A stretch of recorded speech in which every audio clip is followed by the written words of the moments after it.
The editor with India Today. Over to you, Shelley.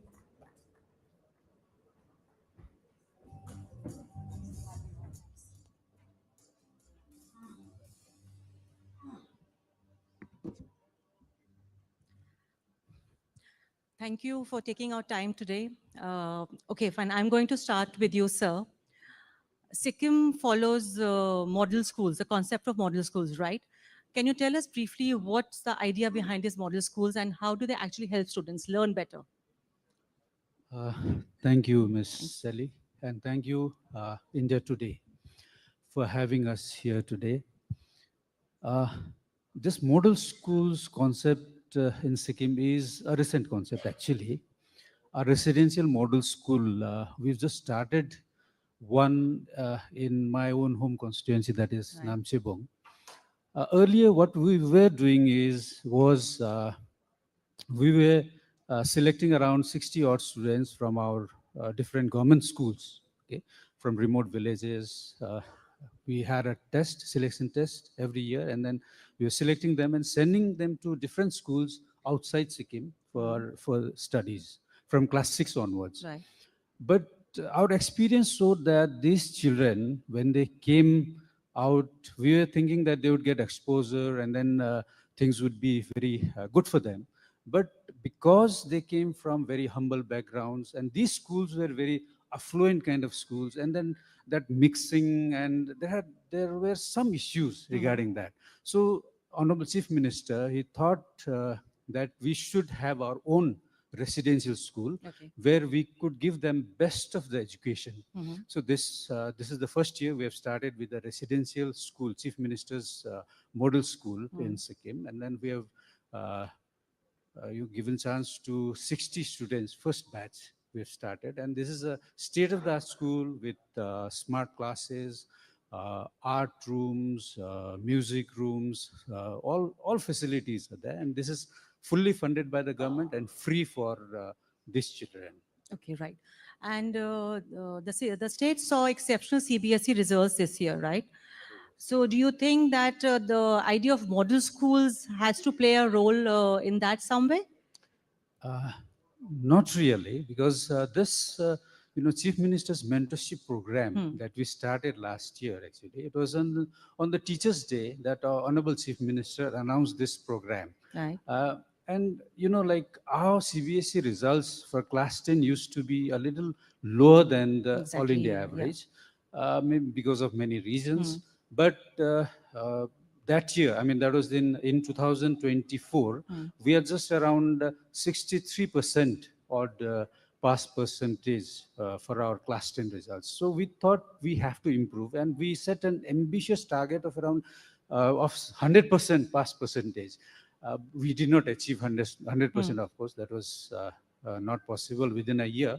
But starting from the Teachers' Day, we took everyone on board, the area MLAs, the ministers, the panchayats, the school management committees, the teachers, the headmasters, everyone came on board and mentored our class 10 students to achieve at least 80% odd pass percentage this year. So that was almost a jump of around 15% Right. in the pass percentage, and that was the first year, and we hope to achieve 100% by another 2-3 years. 2-3 years. So Okay. this will continue, and this year what we are going to do is broaden that base to class 9 also. We'll be including mentorship program for class 9 also, and by 2029 we will be including up to class 6. Okay. Children from 6 onwards, we will be included in this mentorship program, so that they learn early about this the class 10 board exams, CBSE pattern, the way it functions, and everything, so that they plan for the exams well in Well, in advance. advance. Okay. I'll move to Professor Ashish. You are the only state university in Sikkim, right? And at present, you have 5 postgraduate programs focusing more on linguistics. So, do you think the state is trying to focus more on the languages? I mean, what's the idea behind just having linguistic programs? Uh, Good morning, everyone. Uh, See, the question what you've stated is this is the initial phase of the university. Currently, the university in its full form is still under construction. So, I will not say that it is purely linguistic, because the languages what we are teaching at the moment in the university are the indigenous languages of the state of Sikkim. Right. And when you talk, when you say something about the indigenous language, it also means there's a lot of work which needs to be done on the indigenous knowledge system also. So coming from the engineering background, initially when I took over the university, I thought, how am I going to fit in with my background and all? But it was amazing that simply see, if you look at Sanskrit also, my university is offering a MA program in Sanskrit also. Currently, what we are talking about, the Indian knowledge system has a strong base in the development of Sanskrit language and the knowledge system embedded in the Sanskrit language. So on similar lines, I think there's a lot of opportunity for us to work on the indigenous languages. While teaching them, we can start working on the documentational aspect of the indigenous knowledge system also. And language is always a deal breaker, right? So how do you think that students who are studying in Sikkim at present, they can be, let's say, world leaders tomorrow? So how are you preparing them for that? By simply learning the languages, you want to say how they are going to become world leaders? No, I'm just trying to understand that, because language is always the first step. I mean, communication, when you're trying to talk to someone. So how do you think that the university is actually preparing the students for, let's say, for tomorrow, for to lead the world, let's say, just trying to understand that. So I think you must have heard the acronym, no? So stay global and being local at the same Yes, time. yeah. So I think there's a lot of opportunity, and even the new education policy also talks a Yes. lot of teaching being imparted in the mother tongue. Mother tongue, exactly. So there's a lot of opportunity for our students to grow and evolve while learning the local languages. And what do you think are the challenges of education in the hills? If you look at challenges, I think our Honorable Chief Minister has stated that connectivity is a Yeah, challenge, it's a and the challenge, state is yeah. working actively on Right. that front. Right. Once we have a all-weather airport coming up, at the railways line coming up, I think when this connectivity thing goes off, I think there are lots and lots of opportunities for students from across the country to come to Sikkim. And it's no wonder the state is actively developing the state as an educational hub. Okay, right. I'll come to you, Mr. Virdi. You are known to be a pioneer in couple of initiatives you have started in the state, right?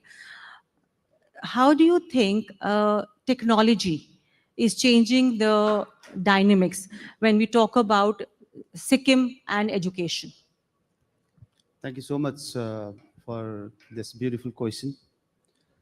Technology, in fact, is the most powerful tool that we have today. If we look at the world, how fast the world is changing, how fast the world is moving, if we do not adapt to the technological study methodology right from the school level, we will not be able to prepare our children for the future. Let's think about year 2040, 45 and beyond. The jobs that are available today will no longer be available in the world unless our children are technologically sound. If our children are not technologically aware of what is happening around the world, then our children will be lagging behind. Therefore, what I feel, because I got many opportunity to sit down one-on-one with Honorable Chief Minister of Sikkim, and we discuss about education. And when we discuss, we are on the same line of thinking that our children should be market ready by 2045 and beyond. Our children should not come to government seeking for job, because we do not know whether 2045 and beyond, 2050 and beyond, whether government job will remain or not, whether many corporate jobs will remain or not. But if they are technologically driven, then surely there'll be something for them to do in the world. See, we all talk about flexible and digital learning these days, right? So, I mean, everybody is trying to adapt to that. Where does Sikkim stand when we talk about digital learning or flexible learning?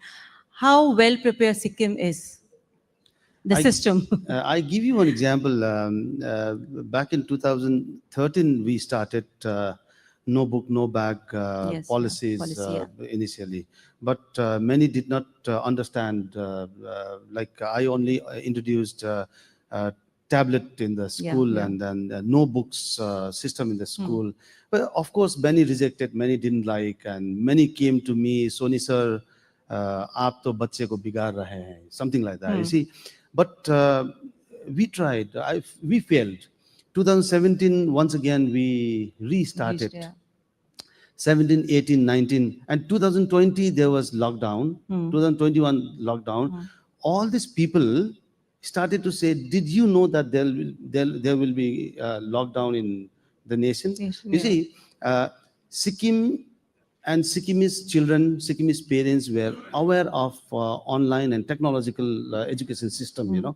So today also, if you go to many of the government school also, we have the digital board. Our children knows how to use digital board. Our teacher knows how to use digital boards. You see, now no more those dusters and chalk and those Chocolates, powder no more, yeah. asthmatic problems in the classroom and teachers, you know. We have those digital platforms easily available. And as we were discussing, when I talk about this digital innovations in Sikkim, not only Gangtok, but entire Sikkim. Entire Sikkim, yeah. Entire Sikkim. Gangtok has more facility than many of our other district, but still other district teachers are also working hard. Other district government officers are also working hard to bring our children to the mainstream education system. Okay. I'll come to you, sir. Sikkim is committed to 100% literacy by 2027. What's the roadmap? How do you think you're going to achieve that? Today, our literacy rate is around 90.67%. We have actually identified there are around 15,000 odd people between the age group of 15 to 40 Right. who are, so to say, illiterate. I mean, who do not pass that benchmark for literacy. We have already identified them. We have already identified the volunteers for mentoring them, and then they will be, giving their exams very soon for their passing that benchmark. So we won't take till 2027. You won't? We won't. Okay, right. By another year or so, we will surely be 100% literate state. That's nice. That's great to know. Good. Yeah, that's nice. Okay. Okay. Yeah. And staying at this higher education, I mean, you Right. were asking him. You know, like I'm also the Minister for Higher Education since we have a single education ministry in Sikkim. In higher education, in the past 6 years after the government took over, we've done a lot of work in this. In fact, Kanchenjunga State University, which was running from a very small, room, few rooms in a government college, has now a sprawling, I mean, it's on the verge of completion. Within this year, will be completing its campus. And it is in a sprawling around 15 acres of land. It has been, it's around more than 15 acres, right? So 17 acres right. odd land. State-of-the-art, buildings have been brought. We'll have green buildings there. We'll have all sorts of facilities for our. We not only want our higher education to be, Sikkim has to become a knowledge hub. Right. Okay. We are a fully organic state. Yeah. We want people to come to Sikkim for studying organic farming. Yeah. We have glaciers, we have mountains, steep mountains. We have, Sikkim is disaster prone, as everyone knows. We want people to come to Sikkim to learn disaster. It has to be a research center for, and since it is small and everything is the eco, there is this ecotourism. It has huge potential in Sikkim. Yeah. Okay. Our biodiversity is it is the largest, very broad-based biodiversity we have. So we want the world to come to Sikkim to learn all these things. So we want to make Sikkim a research hub, an education hub. So that is the direction our Honorable Chief Minister has given us. We are working in that direction. Okay, that's nice. So, okay, Professor, I'll ask you, Professor Ashish, how do you ensure that your students, they are holistically developed? So what steps do you think are being taken, or you plan to take such initiatives in future? So the holistical development of your students. When I first looked at the topic, you talked about education in the foothills of the Himalayas. If you go back in time, I must tell you, if you look about, if you talk about the Vedic times also, most of the Gurukuls were in the foothills of the Himalayas. Foothills, yeah, yeah. Then you cut to the British Raj. Most of the top schools were located in the hills. Unfortunately, somewhere along the way, we have lost the plot because education now has primarily being reflected in terms of numbers, pass percentage, placement statistics. Nobody talks about the value system. If I have to give you an example of the holistic development, I'll just give you my own experience because I was in the private sector for a long, long time. In Sikkim, we celebrate a festival called Dasera. Main purpose of that festival is to visit the elders, the relatives' place. They offer you rice tikka on your forehead and they bless you. So when we were in the private organization, maximum leave we were giving to the employees were only for 1 or 2 days. But see, this festival will take you a minimum of week. After 2 days, even if the leaves are off, the employees who never used to come to work, be it the sweepers, be it the attendants, we used to threaten them with suspension, with termination, with loss of pay. People were willing to forsake their work, their employability, but they had to ensure they had to visit their elders' place to Yeah. seek Right, blessings. right. So this is the holistic development what we are talking about. Today we are talking about eroding family values and all.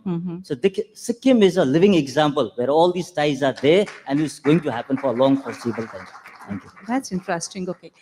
Mr. Virdi, would like to ask you, if you have to talk about 3 or 4 initiatives which can be adopted, which can be taken to make Sikkim a global education hub, what will those be?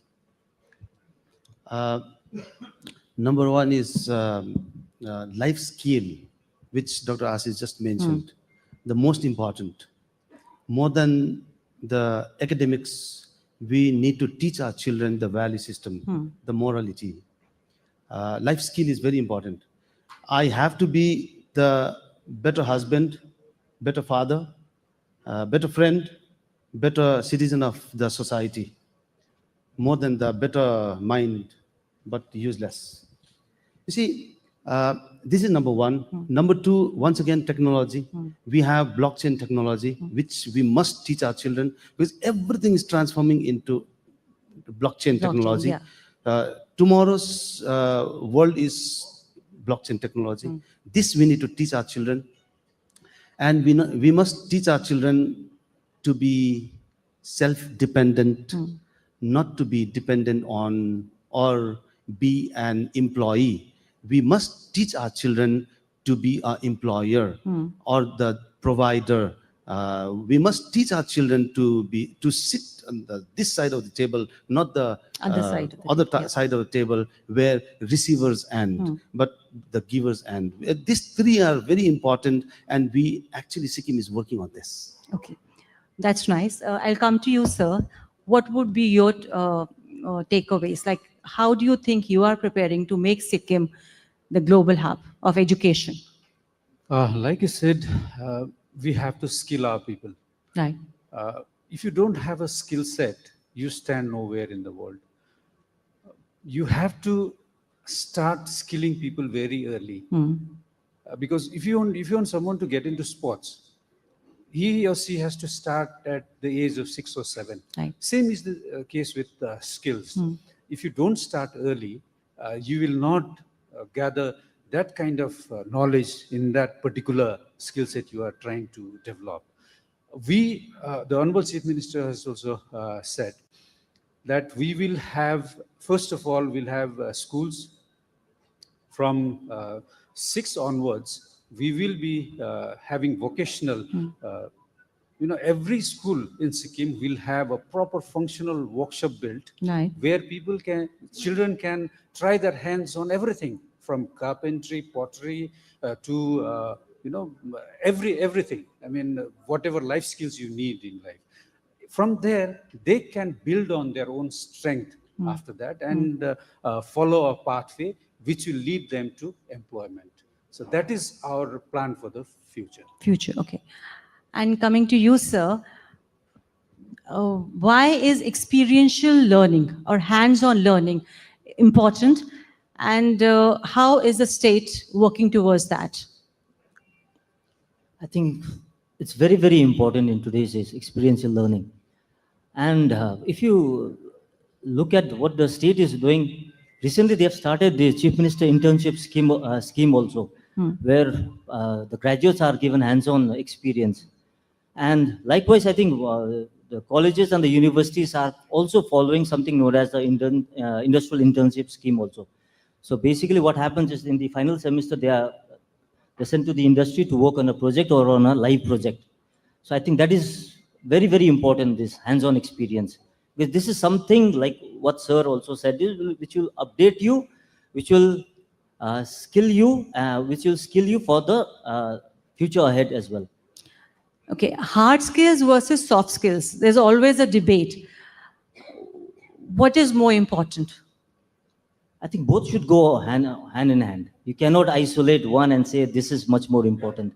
So they are complementary in nature. They have to be brought forward together. So you cannot just escape one out of the two. You can't. Yeah. And how is, what do you suggest that the state can work towards that so that hard skills and soft skills complement each other? It is for me. Yes. You see, we must start early, critical thinking, and we must, actually we have started in Sikkim, like less time in the, classroom, more time in the labs, but not science lab and maths lab anymore. Okay. The design thinking lab. In the design thinking lab, we discuss about all these matters only, where children must have or develop critical thinking abilities, and all these things has to be taught from the junior classes itself, and more of the time they must spend in the lab, design thinking lab. Right. Okay, lastly, sir, I'll come to you before we wind up. You said that your target of 2027, you're going to achieve it maybe in a year, right? Can you give me 2 or 3 very specific examples, or like, let's say, initiatives which you think will actually help you achieve that target much before 2027? Like I said earlier, we have already identified the groups, Right. okay, that we need to educate. We have already identified the mentors for them. So it is just a matter of bringing them together and giving them maybe 6 to 8 months time to educate them, and then give the exams. That's where it is. And what about the that's simple. challenges? Of course, connectivity. There are few issues, but we will overcome all that. You will. Yes. That's really nice. Okay, that's We are really very good. optimistic about it. Good. That was a very good panel. Thank you all of you for taking our time today. Thanks. I'll give it to my colleague. Thanks.